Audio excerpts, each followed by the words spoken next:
penjara karena itu kejadiannya di pagi hari ini. Ya, kalau soal seperti saya bilang tadi, kalau soal kucing yang memang istimewa, ya udah bagian dari keluarga.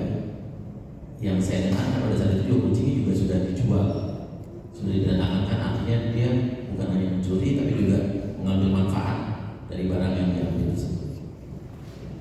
Ya, dan saya pikir kalau untuk memaafkan ya masih saya memaafkan, tapi memang ini negara hukum, biar bagaimanapun juga harus menghargai kepolisian dan juga aparat hukum.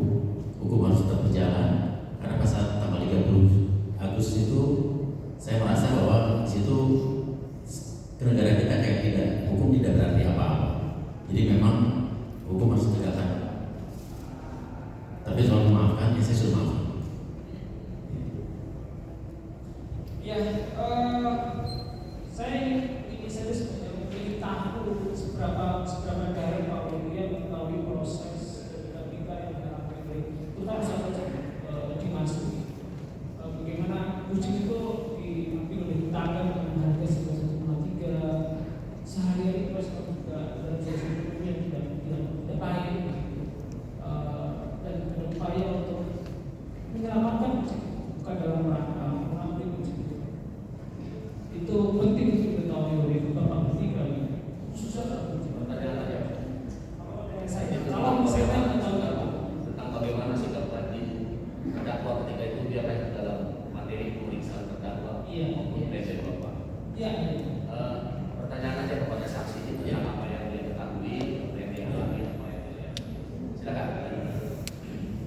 Ya, saya ingin menyampaikan itu dan saya ingin tahu responnya. Ketika memang sebenarnya tidak niat untuk mengambil kucing lebih menyelamatkan, iya kita tahu situasinya bagaimana. Ketika ada kasus seperti itu, kira-kira sikap Pak dia apakah berubah untuk pensiun justice di masih dimungkinkan?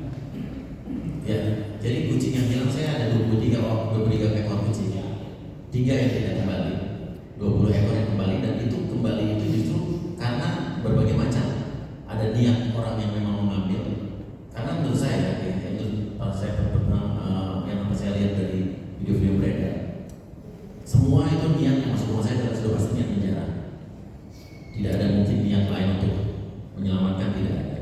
Dan memang ada beberapa orang yang mengembalikan karena kucing itu lepas masuk ke tetangga sebelah bahkan rumah.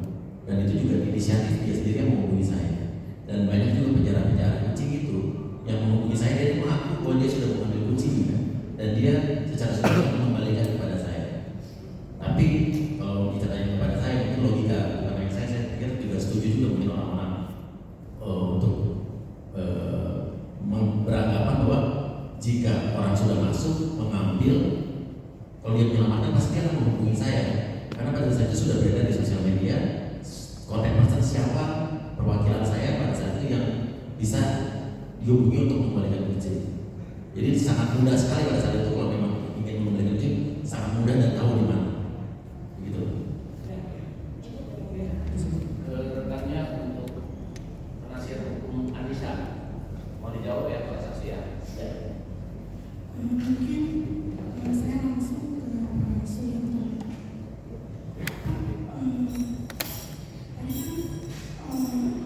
Bapak-bapak semua, terutama Pak Suyanto sudah meninggalkan rumah sebelum proses penjarahan itu terjadi. Dan kan sudah tahu ya bakal ada penjarahan. Nah, kenapa tepat kira-kira penjarahan itu akan dilakukan? Dilakukan.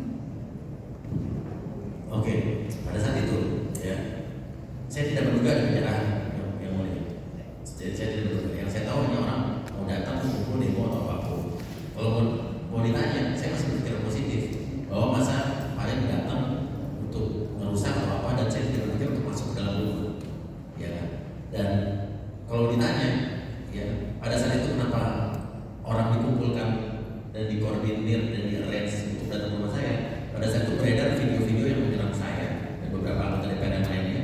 Ya, dan kalau khusus saya memang banyak video-video hoax beredar yang di framing saya adalah dengan video-video lama, saya dibilang joget, menari-nari dan sebagainya dan sebagainya, sehingga orang di framing untuk rusuh dan untuk datang ke rumah saya. Itu, dan saya pikir juga orang-orang kita sudah tahu bahwa